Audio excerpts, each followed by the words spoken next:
El Cuicacali, del náhuatl cuicatl, canto, y cali, casa, casa del canto, era un centro cultural y artístico fundamental anexo a los templos dedicado a las artes en las ciudades mesoamericanas.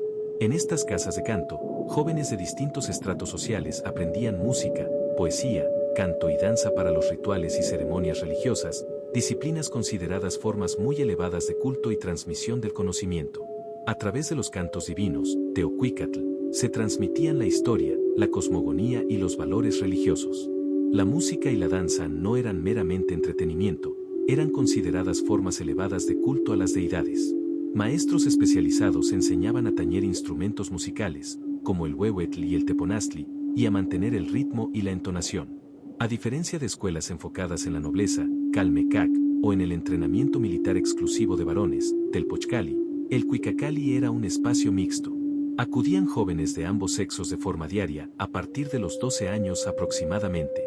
Dale like si te gustó, y si te interesa este tipo de contenido síguenos en nuestras redes.